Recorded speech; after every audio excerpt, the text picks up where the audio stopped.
کافی ہے، اور یہاں تک کہ برا بھلا کہا جاتا ہے صحابہ کرام کو، نعوذ باللہ من ذالک۔ حالانکہ آپ صلی اللہ علیہ وسلم نے واضح طور پر بتایا، اور بلکہ ہم آج جمعے کے اپنے ہر خطبے میں وہ خطبہ پڑھتے ہیں، حدیث پڑھتے ہیں، اللہ اللہ فی اصحابی لا تتخذوهم من بعد غرضا۔ تو یہ اس کا مطلب یہی ہے جیسے ہم اپنی زبان میں کہتے ہیں کوئی آدمی غلط بات کر رہا ہو تو ہم لوگ کہتے ہیں بھی اللہ اللہ کر کے خدا کا خوف کریے، کیا کہہ رہا ہے تو ایسی بات تو آپ کو نہیں کرنی چاہیے، ایسا نہ ہو کہ تو ایمان سے ہی باہر نکل جائے۔ تو اللہ کے نبی صلی اللہ علیہ وسلم نے فرمایا اللہ اللہ فی اصحابی، میرے صحابہ کے بارے میں اللہ سے ڈرتے رہنا، ایک لفظ اپنی زبان سے مت نکالنا ان کے بارے میں، جو ہے ایسا نہ ہو کہ تمہارا ایمان ہی سلب ہو جائے۔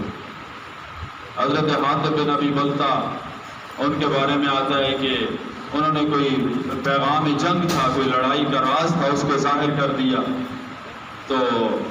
حضرت عمر رضی اللہ تعالیٰ عنہ نے فرمایا اللہ کے نبی صلی اللہ علیہ وسلم مجھے اجازت دو میں ان کا سر قلم کر دوں۔ آپ نے فرمایا عمر تجھے پتہ نہیں ہے یہ غزوہ بدر میں شریک تھا، یہ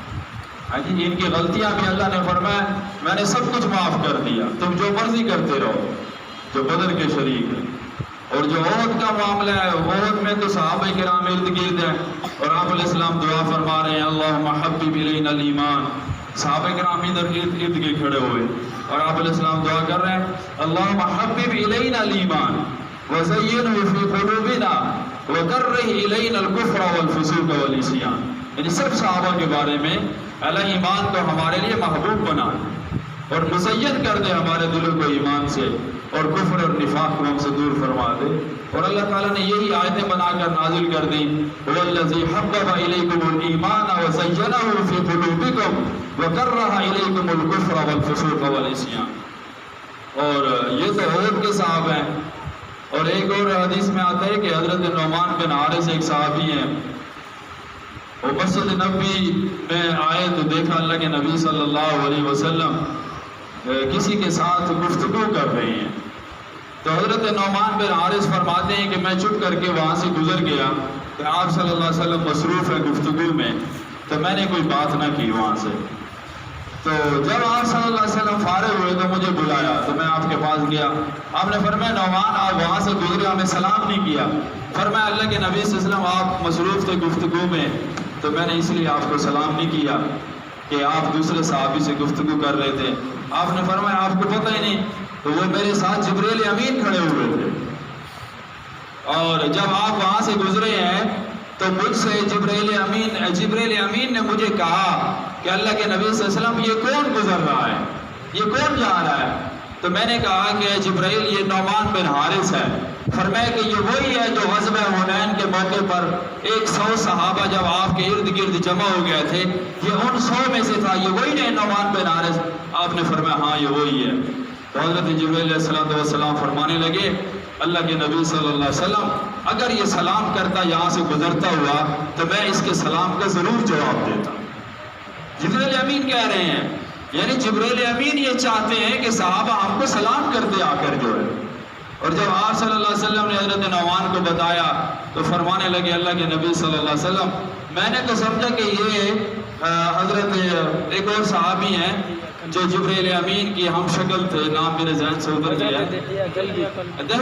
رضی اللہ تعالیٰ عنہ۔ فرمایا میں نے تو سمجھا کہ وہ کھڑے ہوئے ہیں، اگر مجھے پتا ہوتا کہ آپ کے ساتھ جبریل امین ہے تو میں ضرور سلام کرتا اللہ کے نبی صلی اللہ علیہ وسلم۔ تو کوئی بھی ایسا موقع ہے، صحابہ کرام کی تو ایسی شان ہے، اللہ تعالیٰ نے فرمایا اگر تمہارا ایمان صحابہ کی طرح ہوگا تو تم کامیاب ہو۔ اور آپ صلی اللہ علیہ وسلم نے فرمایا اگر میری امت کا کوئی آدمی احد پہاڑ کے برابر سونا خرچ کر دے، وہ میرے صحابی کے ایک کیجی یعنی اگر جو خرچ کیا اس کے برابر بھی نہیں پہنچ سکتا۔ جو ہے صحابی کا 1 کلو جو خرچ کرنا اور عام امتی کا جو ہے ایک پورا احد پہاڑ کے برابر سونا خرچ کرنا، یہ دونوں برابر نہیں ہو سکتے۔ جو ہے صحابہ کے ایمان میں جنہوں نے جبرائیل کو دیکھا، جنہوں نے اللہ کے نبی صلی اللہ علیہ وسلم کے معجزات کو دیکھا، قرآن کو نازل ہوتے ہوئے دیکھا، آپ صلی اللہ علیہ وسلم فرشتوں کو نازل ہوتے ہوئے دیکھا، اور بدر کے مقام پہ صحابہ فرماتے ہیں ہمارے پاس کچھ بھی نہیں تھا، آپ نے فرمایا کھجور کی چھڑیاں توڑ لو،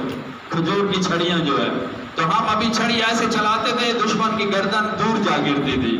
ہاں جی، تو ایسے ہمیں نظر آ رہا ہوتا تھا کہ یہ فرشتوں کی طرف سے مدد و نصرت کی جا رہی ہے۔ تو یقیناً وہ صحابہ جو ہے وہ نبی کریم صلی اللہ علیہ وسلم کی نبوت کے گواہ ہیں۔ اگر آج ہم نے گواہوں کو جھوٹا کر دیا تو معلوم یہ ہوتا ہے کہ پھر ہم تو مدعی کو بھی جھوٹا کر رہے ہیں، گواہ تو جھوٹے ہو گئے۔ اس لیے صحابہ کرام کے حوالے سے یقیناً یہ ہمارا ایمان ہے، اور ہمارے ایمان کا یہ جز ہے کہ کوئی ادنا سے ادنا صحابی ہے، یہاں تک کہ مفسرین نے لکھا کہ آپ صلی اللہ علیہ وسلم کی وفات کے بعد چونکہ تیسرے دن آپ صلی اللہ علیہ وسلم کو آپ کے قبر اطہر کے اندر دفنایا گیا، تو ان دنوں میں جو لوگ آئے اور جنہوں نے آپ صلی اللہ علیہ وسلم کی اس حالت میں زیارت کی وہ بھی صحابی کے مقام پر ہیں، ہاں جی۔ تو اس لیے کہ ادنا سے ادنا صحابی کے بارے میں جب ہم تاریخی باتیں کرتے ہیں، جی فلاں مورخ نے یہ لکھا، فلاں نے یہ لکھا، لیکن ہمارے استاد فرمایا کرتے تھے سب سے مستند ترین کتاب جو تعریف کی ہے وہ قرآن مجید ہے۔ اللہ تعالیٰ نے فرما دیا رحماء بینہم، وہ آپس میں مہربان تھے، بس بات ختم ہو گئی۔ تو اس لیے یہ دفاع صحابہ کا ایک پروگرام آ رہا ہے، تو ہمیں قاری حنیف جلندری صاحب ہیں، جمعیت کے ساتھی ہیں، ہاں جی، اور جمعیت کی جو باڈی ہے ضلعی اور تحصیل کی، ان سب کی طرف سے یہ پیغامات بھی ملے ہیں کہ اپنے تمام نمازیوں کو، دوستوں کو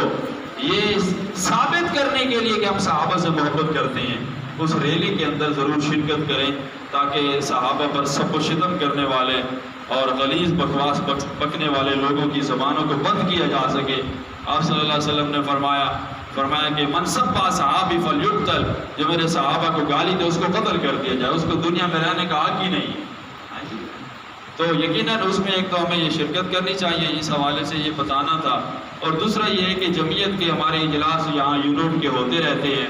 تو آپ سب لوگوں سے یہ درخواست ہے کہ سیاسی طور پہ جیسا کہ آپ سب کو پتہ ہے کہ ہمارا تعلق مولانا فضل الرحمان صاحب کی جماعت جمعیت علماء اسلام کے ساتھ ہے، جو صرف مولانا کی جماعت نہیں ہے، حضرت شیخ الہند جو کہ حضرت نانوتوی اور حضرت مولانا حسین احمد مدنی اور حضرت مولانا غلام غوث ہزاروی، حضرت مفتی محمود رحمہ اللہ اجمعین، وہ ہمارے بزرگوں کا اس کے ساتھ جمعیت کے ساتھ دعائیں ہیں، تو اس نسبت سے ہمارا ایک تعلق ہے۔ تو میں بلکہ اپنے دوستوں سے یہ کہہ بھی رہا تھا کہ دیکھیں اس میں ہمارا کوئی کسی کا ذاتی فائدہ نہیں ہے، بلکہ اجتماعی فائدہ ہے اس کے اندر جو ہے۔ اگر تو یونٹ کو کامیاب کرنا ہے تو پھر آپ ضرور آیا کریں، اگر نہیں کرنا تو پھر ہمیں شور شرابہ مچانے کی ضرورت ہی نہیں ہے۔ تو ایک دوست پوچھنے لگے کہ ہمیں